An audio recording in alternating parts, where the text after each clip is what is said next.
Hello everyone, welcome back to Dashing Swordsman Painting. Today we'll be painting this Krampus model from Reaper Miniatures. First, I've primed it black and then with a zenithal spray of white from above to show the highlight and the shadow areas. Remember, for Reaper models, don't use a spray can with an accelerant. I've used an airbrush, but a brush primer and then a dry brush would also work great. First, I'll start with a dark red and we'll use that to go all over the skin. Don't worry if it gets onto anything else, that's why we started with the deepest in feature first. We can paint over the other parts later. Make sure you get good coverage, and if it takes a second coat, that's fine.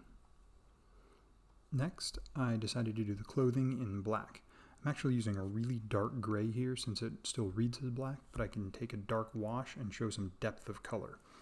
I'm then also going to do his wristbands in the same color. The next thing I'm going to do is this big leather strap that attaches to his cage and also around his waist. I'm using a light brown with a slightly warm reddish tint to it. I think it's advertised as a flesh tone on some spectrum, but I thought it would look good against the dark clothing and dark red skin. Next, using a different flesh tone color, I'm painting the feet and hands and faces of the bad children that he has trapped in his Krampus cage. Next, I'm going to use a dark green to do the trim of his clothing. This finishes out the red-green color scheme, but as an accent color. I'm also going to use it for the holly leaves attached to the cage.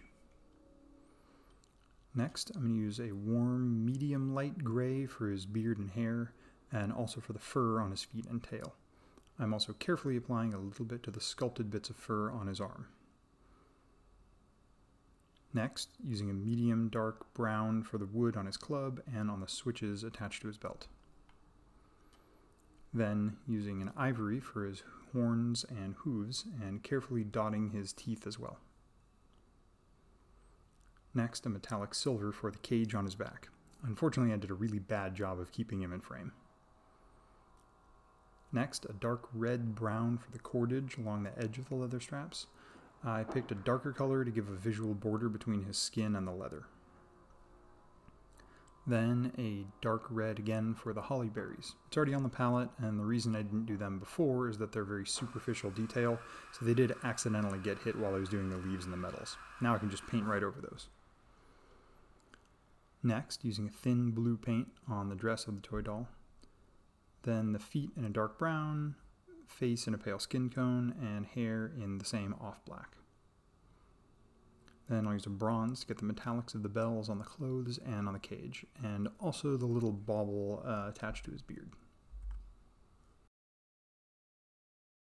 Now, with all the base coats applied, I'll do an all-over wash of dark brown. Make sure it doesn't pool in any areas and gets good coverage all over the model in all of the crevices. And let that sit until it is completely dry. Next, I'm going to go back to the skin red and apply it over the top, 70%-ish of the muscles. Then I'll add in a little bit of lighter red, mix it with that base skin red, and highlight about 50% of the upward facing red.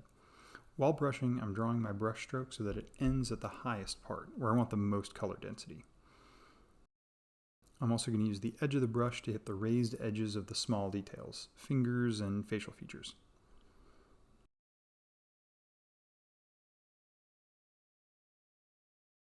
Then I'll do a similar process for the green trim, adding a little bit of a lighter lime green.